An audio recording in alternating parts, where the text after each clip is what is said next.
Well, the doctor goes to the well, to dig up old stuff and repeat. So, the Well's a sequel to the episode Midnight. That was one of the David Tennant episodes. And now, of course, to be fair, this sort of thing has happened throughout Doctor Who all along. That's how you get recurring villains and whatnot. So it appears the attempt here is to make the mysterious entity, a recurring villain. And so, yeah, that's basically the setup, but there's not much original to it here. And it's just rather bland. And then decorated with the typical stupid that happens in current Doctor Who now. It goes on and on about trying to figure out what's happening and this sort of thing. And then it does this, which is a signature of New Who, where the Doctor just suddenly solves everything, dances around, the music picks up the pace, and this, that, and the other, sonic screwdriver, whatever, and you have a solution.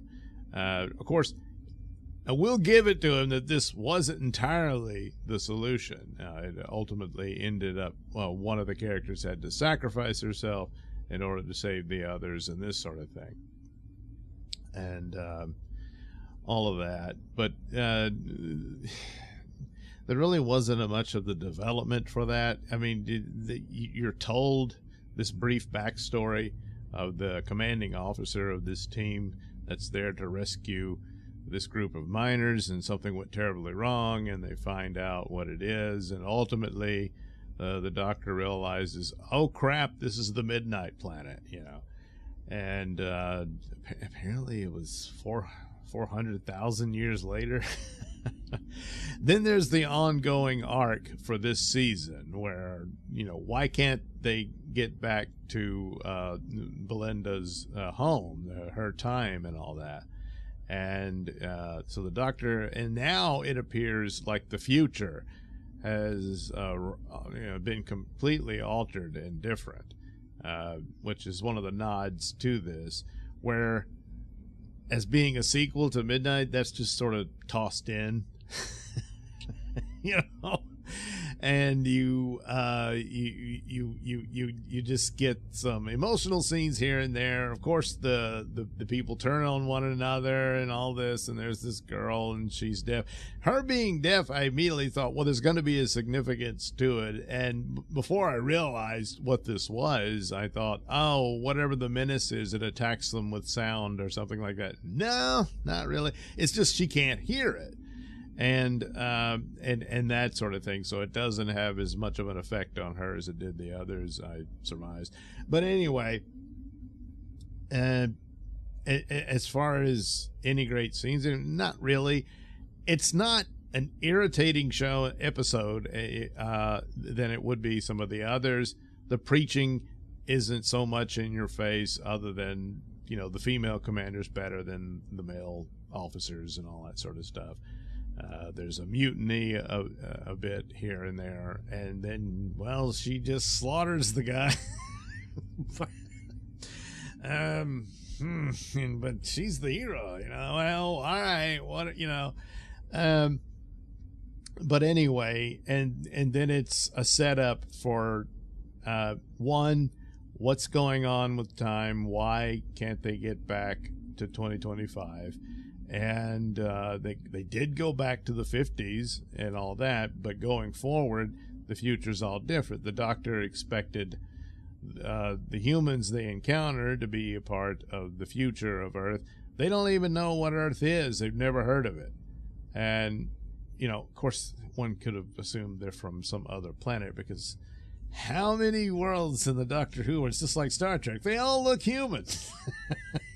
The Time Lords look human, So it's like, was that big of a deal? But anyway, that's a clue that something has been altered. And you got the mysterious woman showing up again. And I know they're supposed to bring the Ronnie back, so I guess the season ends with that, and there's some manipulating of time. And so going beyond 2025, everything is different from what the Doctor remembers the future being, because he's been there so many times and that sort of thing. So basically that's what it's used for. As for the episode itself, there is one thing about I don't know if they should have just said that the Doctor has a costume maker in the TARDIS now, and he and Belinda go dancing up the ramp into the back room and pop back out in new outfits. So he had the ready-made spacesuits, and at first they sort of weave their way into this military group that's sent on this rescue mission, but they immediately recognize that they're not one of their group and all that. But it's like, well, you happen to have these spacesuits that are similar.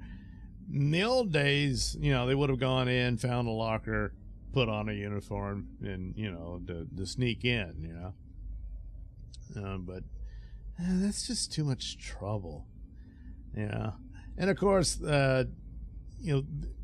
it was always the fear that the sonic screwdriver would become a magic wand, and then Russell T Davies made it a magic wand. But then he introduced psychic paper, which is another way for the Doctor to get out of any inconvenient conversations and stuff. Now, to be fair, of course, a lot of those scenes became repetitive as well, with the Doctor having to explain himself and all this sort of stuff. But psychic paper, it's there. What are you going to do? They need to have more scenes where it doesn't work. It doesn't affect them for whatever reason. They're more advanced or something like that, I guess. But that's more in the nitpick side. It's just, in a lot of ways, it would have been a run-of-the-mill episode. The follow-up to an episode that's, seen as one of the best. Well, that's always a tough act to follow. But it is in keeping with Doctor Who all along, that old villains that you might have had this great introduction of a monster or whatever, and then they return again, and that's happened repeatedly through all the way back to the beginning with the Daleks. It just keeps happening that way. So the entity is not destroyed. There's a scene that shows it.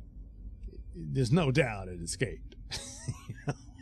So whether it'll show up again in the next few episodes left, I don't know, but probably just tossed there for someone to take it, if there would have been someone to take it.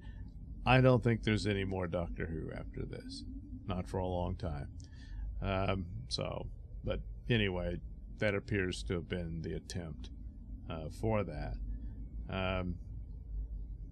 Apparently it did a little better than the previous episode, but only by a little. Yeah. And maybe there was some leak. I didn't pay attention to any news about it or anything, but I don't know, was there a lot of discussion? Well, not a lot, that this would be a sequel to the Midnight episode, and that might have gained some interest, perhaps. But other than that, and that's about it. Yeah, that's all there is. There really wasn't much to it. So it's like, oh no, what happened to time and stuff?